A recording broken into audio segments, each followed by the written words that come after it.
muerte y destrucción. Si nosotros nos ponemos a analizar y hacer una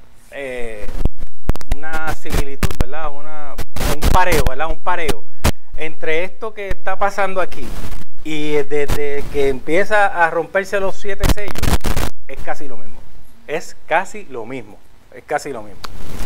Así que en Jeremías 1, del 11 al 12, dice: la palabra de Jehová vino a mí diciendo, ¿qué ves tú, Jeremías?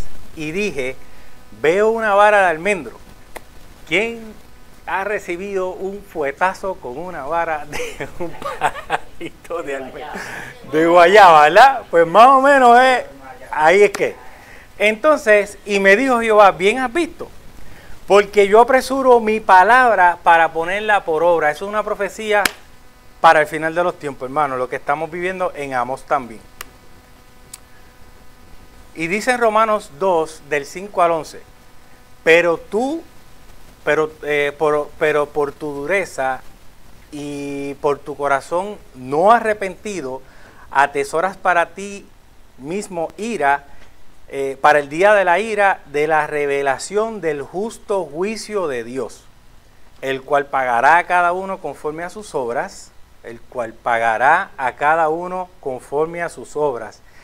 vida a los que perseverando en bien hacer, buscan gloria y honra e inmortalidad, pero ira y enojo a los que son contenciosos y no obedecen a la verdad, sino que obedecen a la injusticia. Tribulación, angustia sobre todo ser humano que hace lo malo, el judío primeramente y también el griego, pero gloria y honra y paz a todos los que hacen lo bueno, al judío primeramente y también al griego, porque no hay acepción de personas. En ese libro de Romanos estaban haciendo prácticamente lo que estaban haciendo los sacerdotes en el tiempo de Amós. Conocían la ley, pero la ejecutaban a su favor. Y esta gente en el tiempo de Amós, ellos conocían la ley, pero ¿qué hacían con la ley? Pues ¿cómo se llama? Esa cosa, ahí está, gloria a Dios. ¿Y qué pasa? Pues la hacían a su conveniencia, haciendo injusticia hacia las demás personas. ¿Ves? Todavía, sí, todavía lo hacen, gloria a Dios. Entonces, mira lo que dice en el verso 3. Y los cantores del templo gemirán en aquel día, dice Jehová. Muchos serán los cuerpos muertos en todos los lugares, los echarán fuera en el silencio. En aquel día, cuando venga el Señor, ¿verdad? Estos cantores, ¿verdad? Porque pues se acuerdan que los cantores venían y estaban haciendo lo mismo que estaba haciendo David. Pero a diferencia de David, que hacía cánticos para glorificar a Dios, pues esto era para los Baales y entonces trataban de copiar a David, tratando de engañar a Dios, ¿verdad? Entonces dice que cambiará sus canciones bonitas de alegría por gemidos de dolor, gritos y agonía a causa de la gran mortandad que traerá el juicio de Dios. Muchos serán los cuerpos muertos hasta que al fin el lamento dé lugar al silencio de la muerte. No sé si ustedes, ¿verdad? Yo por lo menos estaba pensando que cuando nosotros vamos a un funeral, que estamos en el entierro, ¿verdad? Pues no sé si ustedes se han dado cuenta que todo el mundo como que baja la voz en ese momento. Más o menos, ¿ves? ¿Verdad? Que cuando estamos ya en el momento, en la acción de sepultar, ¿no? Pues todo el mundo merma la voz, ¿verdad? Los que están hablando bajan la voz, hay muchos que hacen silencio, hay otros que se quedan llorando, ¿verdad? Por el sufrimiento, pero más o menos eso es lo que está refiriéndose a este pasaje. Por tanto, en aquel día la angustia, gemidos y la visión de los cuerpos muertos será la señal de que el juicio del Señor ha llegado. Mira lo que dice Apocalipsis 6, 3, 7 y 8. Cuando abrió el segundo sello, oí al segundo ser viviente que decía, ven y mira. Y salió otro caballo bermejo y al que lo montaba le fue dado poder de quitar de la tierra la paz y que se matasen unos a otros y se le dio gran espada.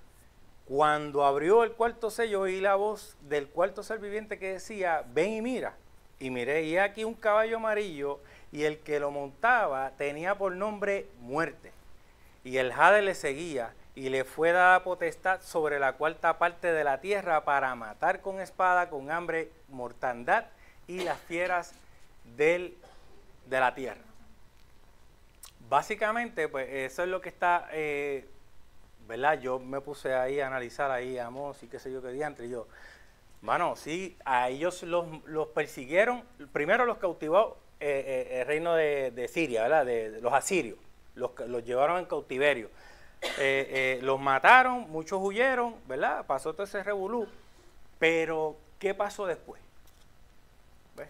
Eso, o sea, lo que quiero decir es que el pueblo de Israel, perdón, Amós, el profeta Amós, no tan solo estaba viendo lo que iba a acontecer en ese entonces, también estaba llevando una profecía para el futuro. Eso lo vamos a ver ya mismo. Vamos a entrar en un poquito de más profundidad ya mismo, porque me dio ese feeling, ¿no? Ese feeling anteriormente estábamos estudiando la parte histórica, pero ya en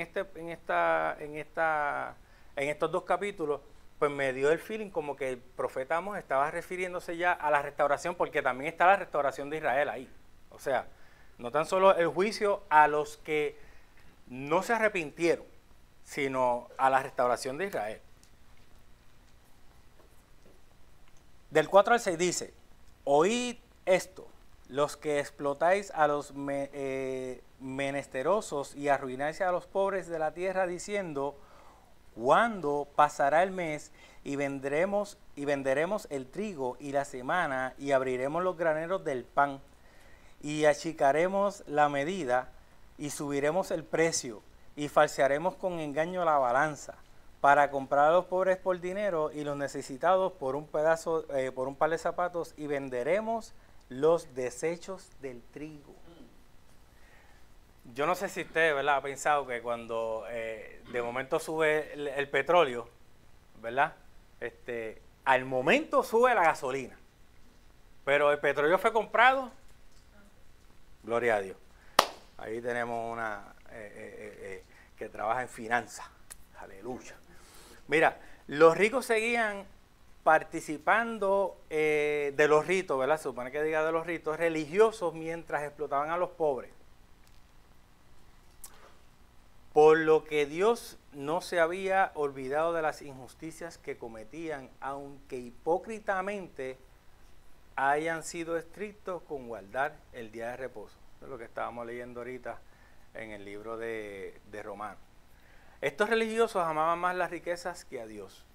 En Éxodo 29, eso no lo vamos a buscar, y en Números 28, ahí aparece lo que eran la cuestión de las medidas, ¿verdad? Las directrices de Dios hacia las medidas, y en Números 28 aparece lo que era el día de reposo y las festividades y todo ese tipo de cosas. Si usted lo quiere buscar después, pues ahí tiene una asignación. En aquel tiempo, ¿verdad?, la venta, esta era en el verso 5, estoy en el verso 5, esas eran dos maneras distintas que esta gente utilizaban para engañar al pueblo que no conocía, ¿ves? Que no conocía cómo se manejaba la cuestión de las medidas. En aquel tiempo, la venta de ciertos productos de primera necesidad, como era el grano, no se hacía al peso, sino con medidas de capacidad. Esto significa que los recipientes que utilizaban para medir tenían medidas más pequeñas que las oficiales. Eso que eran unos gansos. Falsear con engaño a la balanza sencillamente es una frase que hace referencia a todo tipo de engaño. En otras palabras, cobraban más de lo que se suponía, y esto lo hacían abiertamente, sin importar que Dios los viera. Mira eso. En Levítico 19, 35 al 36 dice, no hagáis injusticia en juicio, en medida, en tierra, ni en peso, ni en otra medida. Balanza justa, pesas justas y medidas justas tendréis. Yo Jehová, vuestro Dios. Cuando dice yo Jehová, vuestro Dios, está afirmando lo que Dios está diciendo en su palabra. Que os saqué de la tierra de Egipto, guardad pues todos mis estatutos y todas mis ordenanzas y ponerlos por obra, yo Jehová. Ahí, punto final. Este pasaje más o menos se puede asimilar a lo que nosotros vivimos en estos tiempos de que pues venimos a la iglesia, ¿verdad? Por cumplir el culto, ¿ves? Por cumplir el culto, pero estamos más pendientes al reloj para salir del culto que al mensaje, ¿ves? Y esa parte pues tenemos que nosotros tener, ¿verdad?, cuidado. O sea, todas estas cosas Dios las escribió no porque Él quiso escribirlas, es porque nosotros nos íbamos a parecer a ellos. Y las dejó ahí plasmadas para que nosotros nos instruyamos, ¿ves? Y aprendamos un poquito más de lo que Dios hizo y de lo que Dios va a hacer.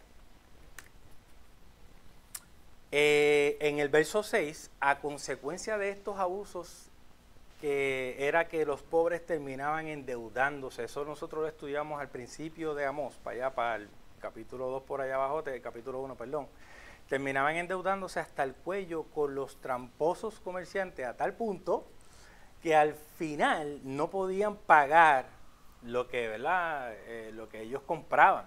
O sea, y habían veces, pues yo me imagino que de hecho lo cogían fiado, sí, porque daban sus ropa. Y al final del día, los que le cogían la ropa como garantía, tenían que devolvérsela, pero muchas veces ni se las devolvían. Eso habla al principio de Amós. Y tenían que entregar las posesiones, como también se veían en la obligación de venderse como esclavos y serían llevados ante la corte porque ya no eran capaces de pagar ni la deuda más pequeña. ¿Te iba a decir algo, Efraín? Sí, empezando en el versículo que estás diciendo antes, o sea, no asociaste eso aquí, pero fíjate una experiencia que tuve hace 2 o 3 años atrás. Esas injusticias se aplican hoy en día en muchas cosas. Te voy a decir algo, que tú estás un poco familiarizado conmigo, cuando tú tratas de timar a un cliente en una venta. Exacto, sí. Es lo mismo, sí. Es eso mismo, es la injusticia a los demás. Y de hecho, o sea, yo siento que nosotros como cristianos tenemos el deber de cuando vemos una cosa que se sobrepasa de listo, no ser claro, partícipe de eso, porque o sea, lo que estamos haciendo es literalmente robando. Lo mismo, sí, somos cómplices, porque el mismo juicio le cayó a los que lo hacían que a los que lo vieron, son cómplices. En Puerto Rico vi un video de una gasolinera que sale de Guánica, creo que eso sale en el Primera Hora, hace 2 o 3 días, eso fue reciente, que la gasolina se había acabado la premium y cogieron y compraron el tanque de regular y lo zumbaron en la premium y la vendieron como premium. Ahí está. Sí, eso digo, eso pasó en Inlemona, eso no fue en Puerto Rico, eso fue por allá en Inlemona. Mira lo que dice de venderemos los desechos del trigo. Esto hace referencia a lo que cayó del suelo y ha sido barrido al final del día. Así que el trigo lo mezclaban con los desechos del mismo trigo, o sea, con el polvillo, y era vendido como un producto de calidad. El afán por el dinero los había convertido en gente malvada y esto lo hacían a sus propios hermanos. Lo que está diciendo Efraín, nosotros algunas veces como vendedores, te voy a vender una docena de pasteles en $65.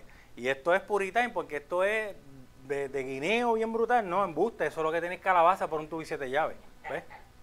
Ese tipo de cosas. Entonces el verso 7 dice, Jehová juró por la gloria de Jacob, no me olvidaré jamás de todas sus obras. Dios no se olvida nunca. Y eso está en Apocalipsis 20 por allá abajo, 20, 22 por allá, que Dios trae a memoria todas las obras que la gente hizo y eso está escrito en un libro tanto para maldición como para bendición. En el capítulo 4, verso 2, dice que Dios juró por su santidad.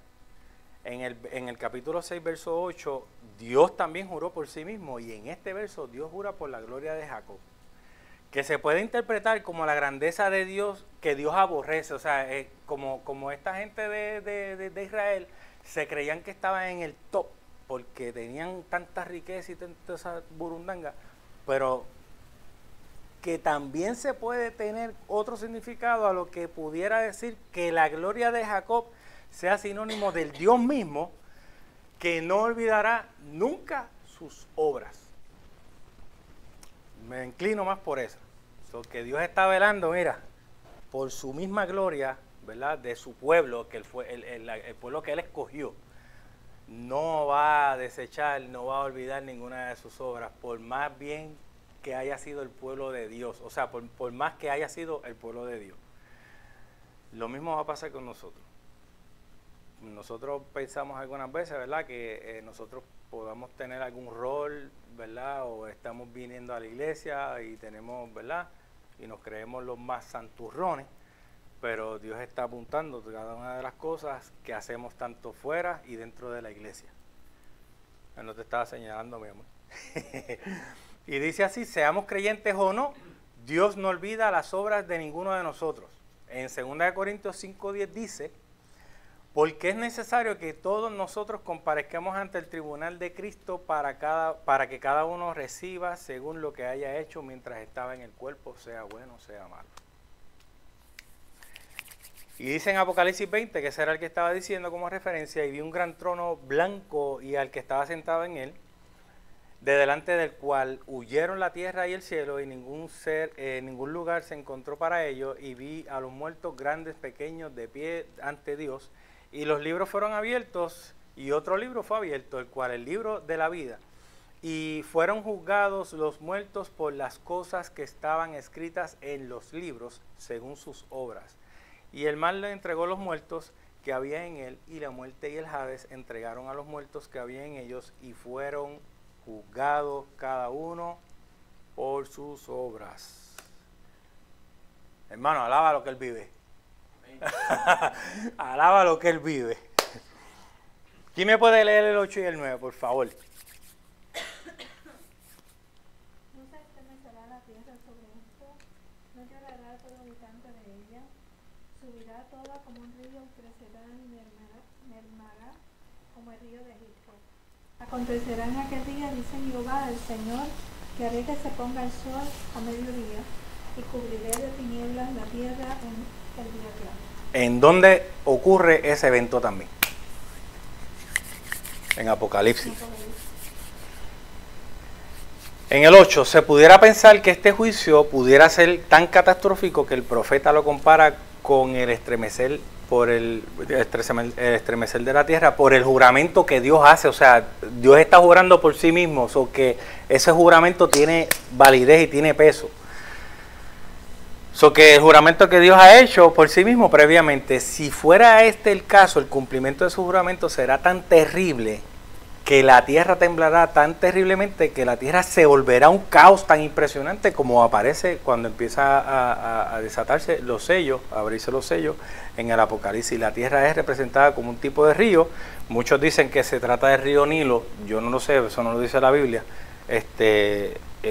Pero pues haga y llega a sus conclusiones. Y esto, ¿verdad? Pues por sus subidas y sus bajadas, pero también eso lo vimos con el río Éufrates y el Tigris, que también tienen ese movimiento. Lo terrible del juicio que ha de venir es descrito en términos de experiencias vividas relacionadas con los fenómenos naturales que siempre causaron terror a los israelitas y estas naciones fueron, y demás naciones, perdón. Y fueron los terremotos y el eclipse del sol a mediodía. Ese eclipse del que habla el profeta sí se llevó a cabo, eso lo vamos a ver ya mismo.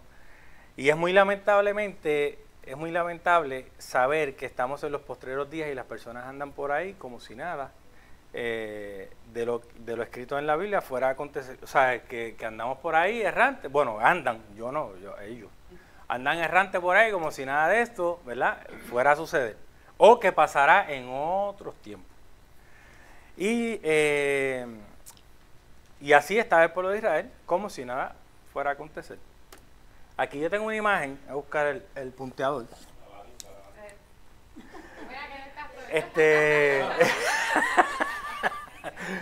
Pues sí, dicen los estudiosos, porque yo no estaba en ese tiempo, ¿verdad? Dicen los estudiosos que sí el eclipse ocurrió, y esto está más para allá, por ahí para abajo, porque sale la trayectoria completa del eclipse. Y sale por aquí, por aquí, por aquí, y de lo que estamos hablando es esta región que está aquí, es donde está Samaria, y aquí está Jerusalén, by the way, Israel está aquí. Pues el eclipse ocurrió por aquí, eso fue en el año 703 y se llama el Bur Sagale.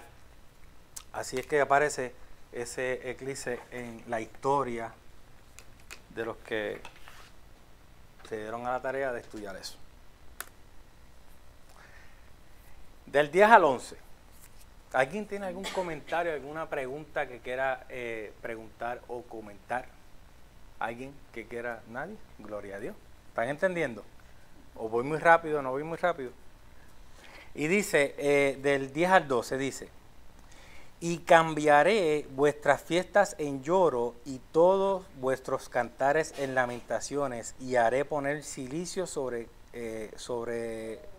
todo lomo, y que se rape toda cabeza, y la volveré como en llanto de unigénito, y su postrimería como día amargo. He aquí, vienen días, esas vienen días es, dice Jehová, el Señor, el cual enviaré hambre a la tierra, no hambre de pan, no hambre de pan ni sed de agua, sino de oír la palabra de Jehová. E irán errantes de mar a mar, desde el norte hasta el oriente, discurrirán buscando palabra de Jehová y no la hallarán. Mire, estos versos, ¿verdad? Este verso, estoy hablando del 10 y el 11, describe las consecuencias que tendrá el juicio cuando estalle contra Israel. Todo el festejo acabará y comenzarán los llantos y lamentos. En esta comparación de cómo el llanto de unigénito y su postrimería nos hace entender que el juicio no tan solo era doloroso y amargo, sino que cada vez sería más severo y que se mantendría por largo tiempo. Me acuerdo de las palabras de nuestra pastora cuando estábamos estudiando el libro de Apocalipsis, que dijo cuando estábamos estudiando los 7 sellos, las trompetas y las copas, que el evento del juicio se iba agudizando, ¿no? Se iba, pues básicamente eso era lo que estaba pasando ahí. Cada evento se iba poniendo más violento y más violento, más violento. Porque como en los días antes del diluvio estaban comiendo, ¿se acuerdan el diluvio? Que estaban festejando, bebiendo, ¿verdad? Y haciendo toda cosa mala, habido y por haber, casándose y dándose en casamiento hasta el día en que Noé entró en el arca. Y no entendieron hasta que vino el diluvio y se los llevó el diablo. Digo, se los llevó a todos, perdón. Así será también la venida del Hijo de Dios. El que oiga, entienda lo que dice la palabra, hermano. Porque probablemente nosotros podamos pensar que este juicio estuvo pasando al pueblo de Israel en ese entonces, para allá para los 800, 750, cuando estaba ocurriendo este evento. De hecho, estos juicios sí se llevaron a cabo para el 635, por ahí más o menos. Pero es básicamente lo que va a pasar en los eventos postreros. O sea, esto va a pasar de verdad. O sea, Ellos ya tuvieron su apocalipsis. Ellos ya tuvieron un apocalipsis, un mini apocalipsis, ¿verdad? Un mini apocalipsis. De hecho, y habla de un remanente que después yo voy a zumbar esta bolita de humo, ¿verdad? El que la cache, pues gloria a Dios. Dice, irán errantes de mar a mar, desde el norte hasta el oriente, discurrirán buscando palabra de Jehová y no la hallarán. Eso que van a ir desde el norte, de por allá, hasta el sur, y desde allá, desde el este, hasta el oeste. O sea, hasta los fines de la tierra, buscando palabra y no van a hallarla. Tanto habían resistido y menospreciado la palabra de Dios, que ahora, aunque la desearan, no la iban a poder escuchar porque sus oídos estarían totalmente sellados. Así pasarán los postreros días con aquellos que no han querido escuchar el mensaje de salvación.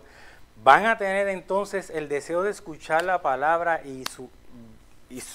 ya que su hambre y sed de escuchar palabra será impulsada por la agonía y sufrimiento que traerá consigo el espantoso día del Señor.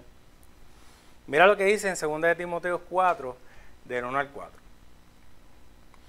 Te encarezco delante de Dios y del Señor Jesucristo, que juzgará a los vivos y a los muertos en su manifestación y en su reino, que prediques la palabra, que instes a tiempo y fuera de tiempo, redarguye, reprende, exhorta con toda paciencia y doctrina, porque vendrán tiempos cuando no sufrirán la sana doctrina, sino que teniendo comezón de oír, se amontonarán maestros conforme a sus propias concupiscencias y apartarán la verdad, y el oído se volverá a las fábulas. Pero tú, sé sobrio en todo, soporta las aflicciones, haz obra de evangelista y cumple tu ministerio. Eso es lo que está Pablo diciéndole a Timoteo en sus últimos momentos antes de ser...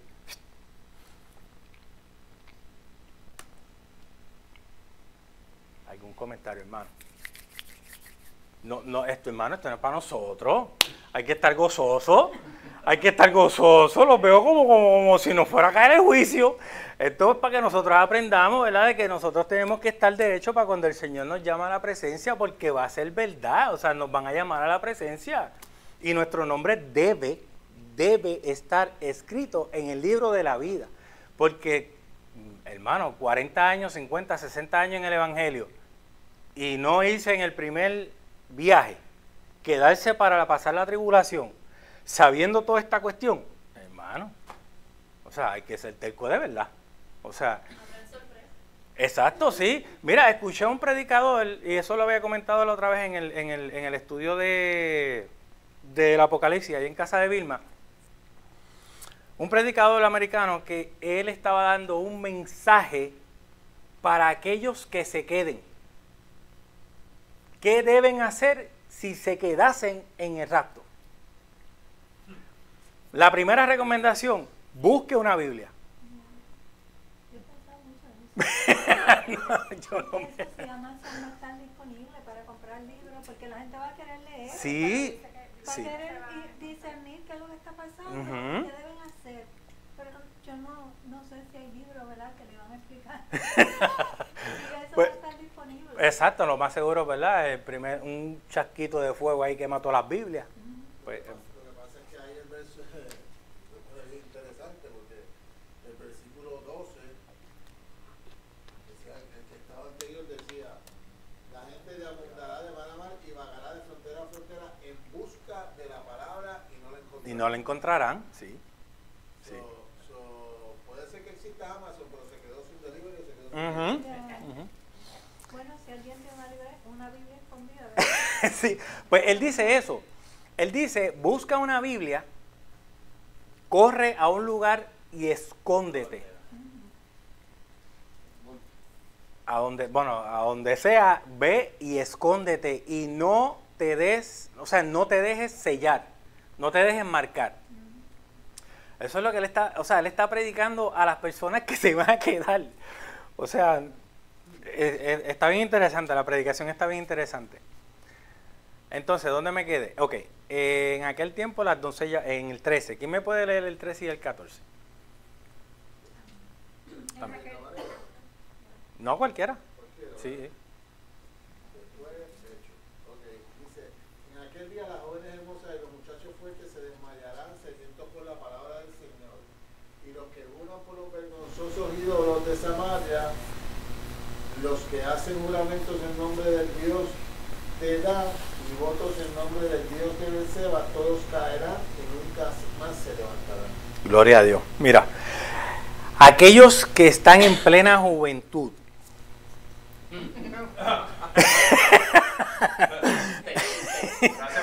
Mírate esto, mira, y que representa la parte más vigorosa. La parte más vigorosa de la nación, desfallecerán de hambre y sed. Y si los más vigorosos sucumben de hambre y de sed, ¿qué será de los más débiles? Esta frase caerán, perdón, voy a decir algo, pastora. Okay. Esta frase caerán y nunca más se levantarán puede hacer referencia a la caída permanente de ambos reinos, el norte y el sur, ya que serán conducidas los dos reinos serán conducidos, una a Babilonia y una a Siria, a Siria, en el cautiverio, y nunca más regresarán como reinos separados. Eso es lo que estamos estudiando en Apocalipsis, en las distintas casas, ¿verdad? Que para que todas estas cosas acontezcan, Israel tiene que ser uno. Pues ahí es que está. Cuando regresen a su tierra vendrán como parte de las 12 tribus. Y así este capítulo concluye anunciando el castigo sobre el pecado de injusticia e idolatría como naciones separadas. En Ezequiel 37, 21, 23 dice: y les dirás, así ha dicho Jehová el Señor, he aquí, yo tomo a los hijos de Israel entre las naciones a las cuales fueron, y los recogeré de todas partes y los traeré a su tierra, y las haré una nación en la tierra, en los montes de Israel, y un rey será a todos ellos por rey, y nunca más serán dos naciones, ni nunca más serán divididos en dos reinos, ni se contaminarán ya más con ídolos, con abominaciones y con todas sus rebeliones, y los salvaré a todos de sus rebeliones con las cuales pecaron, y los limpiaré y me serán por pueblo, y yo a ellos por Dios. Así termina el capítulo 8 de Amós. Vamos a entrar ahora un poquitito más interesante, el tema de ¿qué es esto? Amós 9, ay, se me olvidó cambiar el título, perdón. Llegamos a la última de las 5 visiones de Amós, la visión del altar. ¿A qué se refiere ese altar en la cual, ¿verdad?, Amós ve en la visión? Hay quienes opinan que se refiere del altar en el templo de Jerusalén, pero hay otra línea de pensamiento que dice que se refiere al altar que había en el santuario de Betel, ya que la menciona como mención, ¿verdad?, en Monte Carmelo, como una referencia, que está en el norte, ¿verdad?, en el reino del norte, y la similitud de la visión con la escena del encuentro de Amós con el sacerdote de Betel. ¿Se acuerdan? El sacerdote Amasías, cuando tuvo la discusión que estaba en el templo de Betel. Pues por eso es que muchas personas piensan que puede ser que esta visión Jehová esté ahí de pie, pero cada quien, ¿verdad?, pues llegue a sus conclusiones y que el Señor les revele, que esté falta de entendimiento, que la pida al autor del libro. Como dato importante, las visiones anteriores eran introducidas por la frase así me ha mostrado el Señor, que simplemente anunciaban el juicio, pero en esta visión el profeta ve al Señor que está sobre el altar, está de pie, lo que implica que Dios va a ejecutar el juicio. ¿Quién me puede leer, por favor, el versículo 1? Vi al Señor que estaba sobre el altar y dijo, derriba el capitel, y estremezcanse las puertas, y hazlo pedazos sobre la cabeza de todos, y al postrero de ellos mataré a espada. No habrá de ellos quien huya ni quien escape. ¿Y qué vio Amós? A diferencia de los rituales y tradiciones que los israelitas llevaban a cabo en los distintos templos que veían al rey y el sacerdote, ¿verdad?, cumpliendo con los rituales, Amós no vio eso.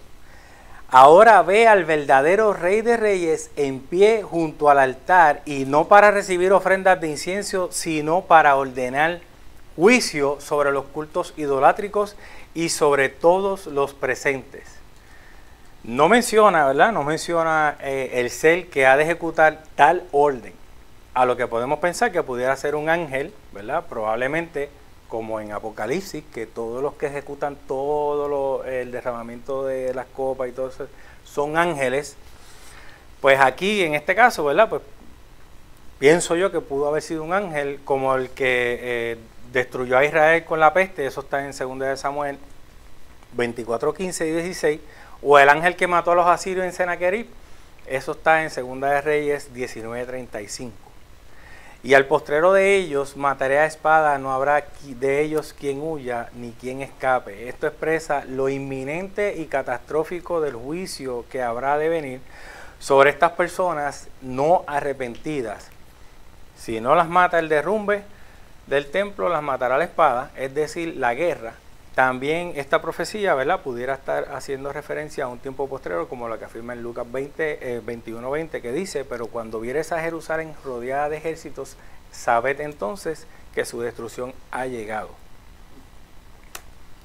Eso está pasando. Yo no sé si usted se ha dado cuenta, pero eso está pasando. Esto es el capitel. Imagínense esto, que le caiga encima el cocote a uno. El capitel es la parte alta de las columnas donde descansa el techo, con lo cual al ser quitado pierde su apoyo y se derrumba. Muchos comentaristas piensan que lo que se está describiendo aquí son las consecuencias de un terremoto ordenado por Dios en juicio sobre la gente. Ese terremoto también ocurrió.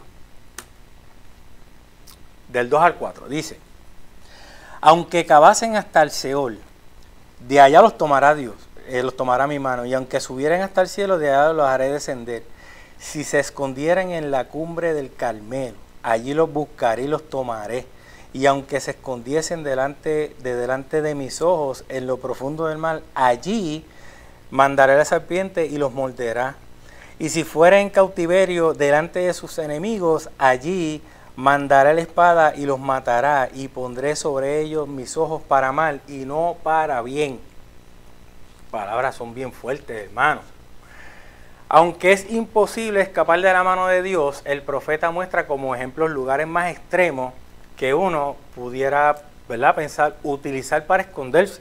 Esta gente, ¿verdad?, estaban pensando, me imagino, que esconderse en algún lugar de esto para esconderse del juicio de Dios, pero comienza con los lugares más bajos y los más altos. Aquí habla del infierno.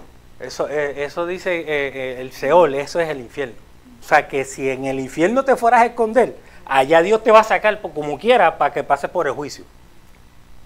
Y en el cielo, lamentablemente, pues no te vistas que no va.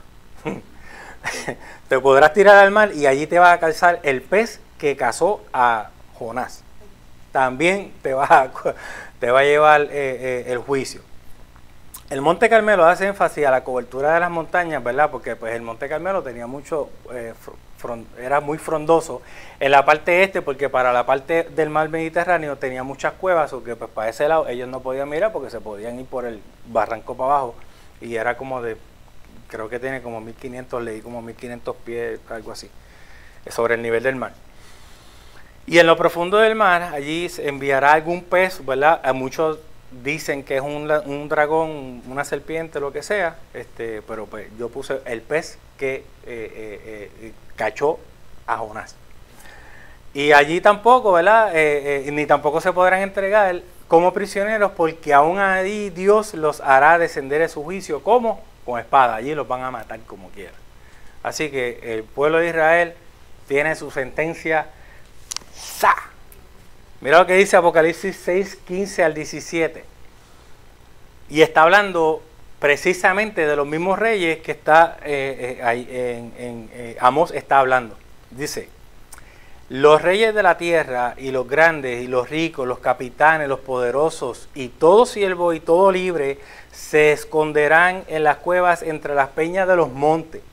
Y decían a los montes y a las peñas: caed sobre nosotros, es mejor que se caigan ustedes sobre nosotros, o sea, es mejor padecer este juicio que el juicio de Dios, y escóndenos del rostro de aquel que está sentado sobre el trono y de la ira del Cordero, porque el gran día de su ira ha llegado, y quién podrá sostenerse en pie. Está violento, eso está violento, por eso yo me quiero ir en el primer viaje. Dios siempre tiene sus ojos puestos sobre el justo como también sobre el injusto. Y por ende aquí podemos entender dos cosas: disfrutar del favor de Dios, como también ser observados para juicio. En Ezequiel 7:9 dice: y mi ojo no perdonará, ni tendré misericordia, según tus caminos pondré sobre ti, y en medio de ti estarán tus abominaciones, y sabréis que yo, que Jehová, soy el que castiga. Ese es el ojo, ahí dice: y mi ojo no perdonará. Porque el ojo del Señor está ahí escaneando todo el tiempo, todo el tiempo, todo el tiempo. Así que guardemos nuestra salvación con temor y temblor, hermano. ¿Qué dice en el capítulo 9 del 5 al 6? ¿Qué me puede leer, por favor? Amén. El Señor Jehová, el Señor Jehová de los ejércitos es el que toca la tierra y se derretirá. Y llorarán todos los que en ella moran, y crecerá todo como un río, y mermará luego como el río de Egipto. Él edificó en el cielo establecido su expansión sobre la tierra. Él llama las aguas del mar y sobre la faz de la tierra las derrama. Jehová es su nombre. En el Salmo 46, 6 al 11 dice: bramaron las naciones, titubearon los reinos, dio él su voz, se derritió la tierra, Jehová de los ejércitos está con nosotros, nuestro refugio es el Dios de Jacob. Venid, ved las obras de Jehová, que ha puesto asolamiento en la tierra, que hace cesar las aguas hasta los fines de la tierra, que quiebra el arco, corta la lanza y quema los carros en el fuego. Estad quieto y conoced que yo soy Dios. Seré exaltado entre las naciones, enaltecido seré entre la tierra. Jehová de los ejércitos está con nosotros. Aleluya. Nuestro refugio es el Dios de Jacob. Mira, para intensificar, ese es el bálsamo, hermano, ese es el bálsamo. Ahí está el bálsamo. Jehová está con nosotros. Para intensificar más la catástrofe, Amós comienza a describir a Dios como el único que tiene el poder y ser capaz de enviar juicio sobre su misma creación. Por tanto, el Señor toca la tierra de tal modo que la misma se derrite. Ni la tierra se puede contener al poder de Dios. Esto puede estar haciendo énfasis a los fenómenos naturales como terremotos, volcanes, inundaciones, como son parte del juicio final de Dios. Que lo que aquí acontece es porque Dios lo permite. No hay una hoja que no se caiga sin que Dios la permita. Si llegó un huracán, porque Dios lo permitió. Si vino y se levantó el volcán tal y se le despertó y estuvo 25 días botando lava, porque Dios lo permitió. Toda la tierra obedece a lo que Él manda. Por lo cual los moradores de la tierra tendrán que enfrentarse a todas estas catástrofes, ¿verdad? Como parte del juicio a consecuencia de maldad. Eso hace referencia a lo que pasa en Apocalipsis también, todas estas catástrofes, ¿verdad? Los terremotos y todo ese tipo de cosas, y fuego que va a caer del cielo, como en Sodoma y Gomorra serán esos tiempos. Y de esta forma, Amós estaba recordándole a su pueblo la omnipotencia de Dios, o sea, el Todopoderoso, ¿verdad? En otras palabras, el profeta les dijo: ¿quién hizo todo lo que ustedes están viendo? Y aún así, la estrella que ustedes están adorando también. Pues mira, la inmensidad de los cielos, la luna, el sol, los planetas, la tierra, es decir, todo el universo obedece a Dios. Él les ha dado ciertas directrices por las cuales ellas deben de actuar. Por eso es que el sol sale por la mañana y se acuesta por la noche, no porque el sol le dio la gana de hacerlo. La luna está ahí puesta porque Dios la puso ahí y tiene una función. Y las estrellas tienen una función. Y el sol tiene una función también, ¿verdad? Y obedecen a lo que Dios le dice. Si Dios le dice al sol: apágate, apaga el switch, se tiene que apagar. Pero nosotros, que somos la máxima creación, estamos rebeldes contra el Todopoderoso, fíjate, y no obedecemos a la sencillez y simpleza de su ordenanza. En realidad, Amós les estaba preguntando al pueblo de Israel: ¿creen que ustedes pueden escapar del juicio? Está dudoso la cosa. Del 7 al 8 dice: hijos de Israel, ¿no me sois vosotros como hijos de etíopes? Dice Jehová. No hice yo subir a Israel de la tierra de Egipto, a los filisteos de Catfor y de Kir a los arameos. He aquí, los ojos de Jehová el Señor están contra todo el reino pecador, y yo asolaré de la faz de la tierra, mas no destruiré del todo la casa de Jacob. Aquí está el remanente. Mira. Luego de Dios haberle mostrado su soberanía sobre las naciones a los israelitas, les hace una comparación con los etíopes. Estos, ¿verdad? Los etíopes se encontraban en el Valle del Nilo. Déjame ver si encuentro un mapa. Bueno, el Nilo es... Bueno, no, ese, ahí está el Nilo. Sí, el Nilo. El Nilo es el que está en el lado de acá. Más o menos por donde está lo verde del lado izquierdo, pues por ahí se encontraba esa región de los etíopes. Se encontraban en el Valle del Nilo y se conocían por ser esclavos y funcionarios, y procedían de un país lejano. En Jeremías habla un poquito más de ellos, y habla hasta de lo que de la tez de ellos, ¿verdad? Hace mucha referencia a lo que son los etíopes. Esto nos hace entender la comparación que Dios compara a Israel con los etíopes, ya que Israel había tenido estas mismas características porque ellos eran esclavos. Los etíopes en esa región eran esclavos. ¿Qué fue? Efraín esclavo de... y entonces, mira, ciertamente en el versículo 8, ciertamente aquí alude a todo el reino, o sea, el norte y el sur, como un solo reino, y como los ojos de Dios lo veían. Probablemente para estas personas ellos estaban haciendo lo correcto, ¿verdad? Los israelitas estaban haciendo, ¿verdad?, lo correcto. Eso yo no lo sé, pero lo que sí este pasaje me hace entender es que nos podemos ver de una manera, pero Dios nos ve de otra. ¿Cómo pensamos que Dios nos ve? Quedará un remanente luego de la devastación, es decir, Dios cenirá, cenirá es que se dice, ¿verdad? Cuando tú cenirá la nación completa para echar a destrucción total a los pecadores.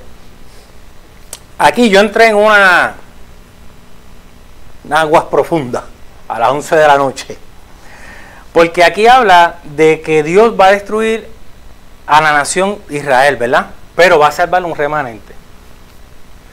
Y yo entré en esa cuestión ahí de Apocalipsis, Daniel, y para aquí, para allá, y esto, y lo otro. Y voy a tirar la bolita ahora. Puede ser que ese remanente sea los 144,000 del que habla Apocalipsis, porque Apocalipsis habla de las 144,000 que son de las 12,000, de las 12 tribus de Israel. Hay que hacer escudriñar, ¿verdad? Y todo ese tipo de cosas. Y ahí te la dejo, Gamaliel, ahí te la dejo. Mira, dice en Romanos 11, del 3 al 5.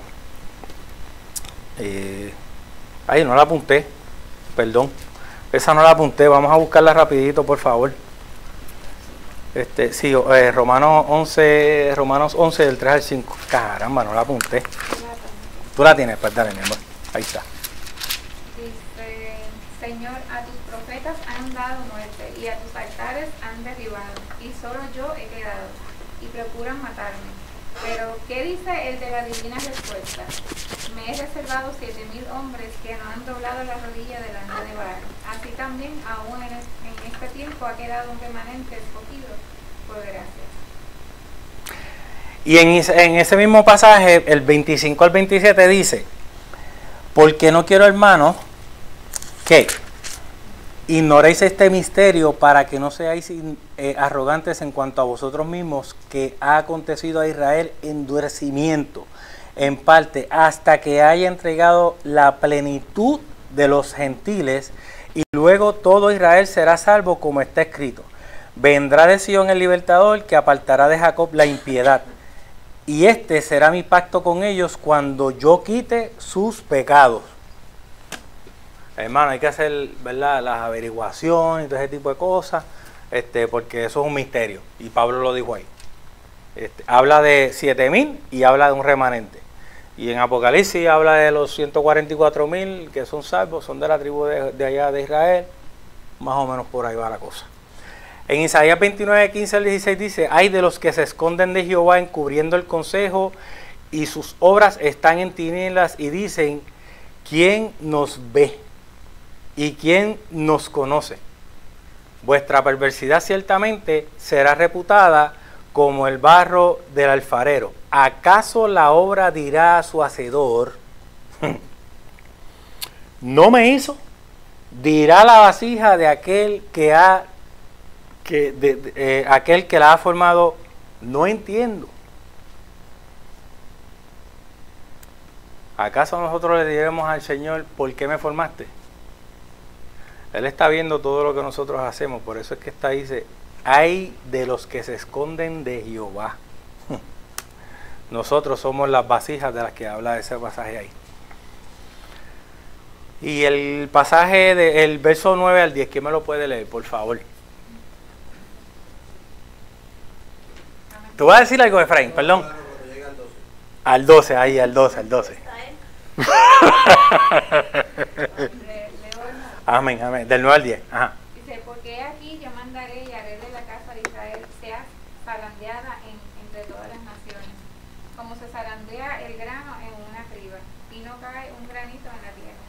A espada morirán todos los pecadores de mi pueblo, que dicen, no se acercará ni los alzará el mal, ni los alcanzará el mal. Esa gente son bien fequeros. Mira, separar la tierra buena de las piedras, el grano de la paja, es decir, hacer distinción entre aquellos que aún siendo pecadores se arrepienten y se confían a la gracia de Dios, y aquellos que persisten en su rebeldía para la paga adecuada. Ahí se supone que diga para, no dice ar. Eso no es una palabra griega. En Mateo 3:12 dice su aventador. Ahí está Juan en el Dios mío, que va a bautizar a Jesús. ¿Cómo se llama? En el río Jordán. Ahí, y ese es el que está hablando. Juan dice, su aventador está en su mano y limpiará su era y recogerá su trigo en el granero y quemará la paja en el fuego que nunca se apagará. ¿Qué va a pasar en esos postreros días? Van a separar la paja del trigo. ¿Ves? ¿Qué dice aquí? Separar la tierra buena de las piedras. La tierra, la que es fructífera, tú siembras la semilla y produce fruto, ¿verdad? La piedra donde la semilla se ahoga y no da fruto, pues esa hay que sacarla.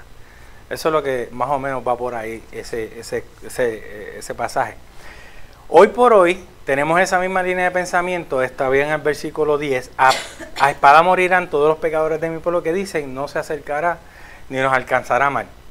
Cuando yo estaba preparando esto, que leí este pasaje bíblico, pues estuve hablando, ¿verdad?, con unos muchachos, unos jóvenes, que pues, ¿verdad?, pues van a ir a un concierto mundano, ¿verdad? Y entonces, pues yo le hago el acercamiento y digo, oye, ¿y si en ese momento llega el rapto? Ah, no, eso no va a pasar en ese momento. Pero lo mismo nos puede pasar a nosotros, que pues vamos, qué sé yo, hacemos cualquier bobería. No, es que Dios todavía no va a venir. Eso hay que tenerlo pendiente, ¿verdad? Así mismo pensaban los israelitas y todavía siguen pensando, porque piensan que todavía el Mesías no ha llegado. No, hermano, no tan solo que Cristo, lo que piensan, no, que Cristo no va a venir, pero ¿y qué si ocurre una catástrofe? Tú mueres sin haber aceptado al Señor, ya una vez muerto. Ya, exacto. Pues mira, pensando en eso, no hace mucho, hace como un mes atrás, ocurrió un accidente bien feo en Puerto Rico de unos jóvenes. Sí, mano, cuando yo vi eso, yo dije, es que no tuvieron la oportunidad ni tan siquiera de arrepentirse, lo más seguro, porque el chofer salió expulsado y estaba muerto así en la calle, y el otro estaba debajo del dash. Era una escena bien horrorosa. O sea, ¿qué tiempo? O sea, primero, estás haciendo mal. No sé si tuvieron la oportunidad de arrepentirse, pero si no la tuvieron, mano, sí, o sea, hay que vivir como si hoy viniese Cristo. O sea, hay que vivir así, o sea, como si el día de hoy viene Cristo. Entonces, en el 10, a espada morirán todos los pecadores de mi pueblo. Bueno, ya esa lo describí, pero entonces dice en Romanos 9, del 6 al 8. No que la palabra de Dios haya fallado, porque no todos los que descienden de Israel son israelitas, ni por ser descendientes de Abraham todos son hijos, sino en Isaac te será llamada descendencia. Esto es, no los que son hijos según la carne son los hijos de Dios, sino los que son hijos según la promesa son contados como descendientes. Él está aclarándole, ¿verdad? Porque tenían esta cuestión de que quién era, o sea, con la justicia y la ley de Moisés, pues ellos pensaban que pues porque ellos estaban llevando la ley de Moisés, pues ya eso me hace hijo de Abraham y como parte de hijo de Abraham, yo soy parte de la descendencia. No, o sea, no que yo venga aquí al servicio los domingos, eso me hace salvo, siempre salvo, no, hermano. Nosotros tenemos que cumplir con unos requerimientos para alcanzar esa salvación. Y eso pues ya nos la fue dada en este maravilloso libro de instrucciones. Gloria a Dios. Perdón. Bueno, del 11 al 14. Dice, en aquel día yo levantaré el tabernáculo caído de David y cerraré sus portillos y levantaré sus ruinas y lo edificaré como en el tiempo pasado, para que aquellos sobre los cuales es invocado mi nombre posea el resto de Edom. ¿Ustedes se acuerdan de lo que estábamos hablando en el libro de Apocalipsis, en las casas en donde se está llevando esos estudios bíblicos, verdad? Que la tierra de Israel está poseyendo ya las tierras que le pertenecen. Todavía eso va por ahí para abajo. Pues mira, posean el resto de Edom y a todas las naciones, dice Jehová de los ejércitos. Todo lo que está alrededor de Israel, todo eso que le pertenece, eso es lo que estuvimos hablando de by the way, lo estuvimos hablando el jueves pasado. He aquí, vienen días, dice Jehová, en el que Ara alcanzará el segador y el pisador de las uvas al que lleve la simiente, y los montes destilarán mosto y todos los collados se derretirán. Y traeré de cautiverio a mi pueblo Israel, y edificarán ellos las ciudades asoladas, y las habitarán, plantarán viñas, y beberán el vino de ellas, y harán huerto, y comerán el fruto de ellos, pues los plantaré sobre su tierra, y nunca más serán arrancados de su tierra que yo les di, ha dicho Jehová, Dios tuyo. Aleluya. Mira, la frase en aquel día, ya lo habíamos mencionado anteriormente, probablemente se pueda estar refiriendo a los últimos días, ¿verdad? A los postreros tiempos. Y dice aquí, en aquel día yo levantaré el tabernáculo caído de David, o que ese puede ser, ¿verdad?, el templo del que todo el mundo, y a la Biblia hace referencia, pero no sabemos, ¿verdad?, dónde va a ser. Todo el mundo piensa que es en Israel, pero pues, no sé, porque no hay algo claro, ¿verdad?, que establezca que sí va a ser así, va a ser donde se formó en Jerusalén. En Jerusalén, ahí está. Por eso es que dice el tabernáculo caído de David. Y mira lo que dice Hechos 15, 12 al 18. Tú ibas a decir algo, Efraín, con relación al verso 12. Lo que pasa es que hay unos versos unas traducciones que dicen el remanente de Edom. Y entonces, eso pues, se puede interpretar como si fueran personas que quedaron también de Edom. Y eso es en respuesta a la bolita que tiraste de los 144,000, porque los 144,000 son de las tribus. Correcto. Pero ahora cambié de versión, entonces dice resto, pero también se puede entender eso como restos de la ciudad. Los restos de la ciudad. De la bolita. Tengo un comentario. Ahí está. Los 144,000 no pueden haber estado contaminados. Si no pueden haber estado contaminados, quiere decir que no pueden estar ahí. Porque para que tengan ¿cómo se llama? Esa selección específica, no pueden estar ahí, exacto. No pueden haber estado ahí. No, o sea, yo lo que... Sin mancha, sí. A lo que yo estaba haciendo referencia es a los postreros, o sea, porque pues acuérdate que después entonces estamos hablando de dos tiempos. Estamos hablando del tiempo de allá de los 700 y pico, más estamos hablando de los postreros tiempos, porque pues los profetas hacen esa ¿verdad? Pero que pensaba yo, ¿verdad?, que en el tiempo entonces postrero iban entonces a estar ese remanente santo, no de ese tiempo de ese tiempo de los 700 y pico, sino del postrero, sí, que pues porque siempre habla de un remanente, de un remanente, igual habla en Ezequiel de remanente, o sea, y entonces Ezequiel hace también esa referencia a los postreros, o que por eso fue que dije, tiramos ahorita. Otra bolita aquí. Aleluya. Y también en Jeremías creo que también te lo confirma cuando Dios te dice que ese remanente que se salvó de la espada vuelve al desierto. ¿Sabe? Porque sí, Israel va a tener sus defensas bajas. Obviamente los pecadores, como lo hizo ahí, van a ir la espada. Pero ese remanente que Dios quiere salvar, Él lo va a llevar al desierto. Yo te he dicho que donde todo empezó, En el desierto. Él Sí. lo va a terminar. Ahí es. Porque Dios los va a guardar en el desierto. Y para mí ese es el remanente que para mi opinión, es de lo que se está refiriendo. Ese remanente que Dios va a guardar en el desierto. No, y obviamente pues en el desierto pues sabemos que Dios es donde hace la purificación de las vidas. Ahí entonces sacó entonces al pueblo de Egipto, lo lleva al desierto para limpiar su mente. O sea, ahí lo mismo pasa con Pablo. O sea, lo lleva al desierto pues para purificarlo, o sea, para que tenga un encuentro, eso que pues, exactamente, y que hay que ojalá que ¿verdad? Nos toque ese tiempo a nosotros. No quiero estar ahí, anyway. No quiero estar ni cuando esté los 144,000. Por si acaso, si están en el desierto donde estén, gloria a Dios, que Dios esté con ellos, pero yo quiero estar en el cielo con mi Señor. Y dice en Hechos 15 del 12 al 18, entonces toda la multitud cayó y oyeron a Bernabé y a Pablo que cantaban cuán grandes señales y maravillas había hecho Dios por medio de ellos entre los gentiles. Y cuando ellos callaron, Jacobo respondió diciendo, varones hermanos, oídme. Simón ha contado cómo Dios visitó por primera vez a los gentiles para tomar de ellos, pueblo para su nombre.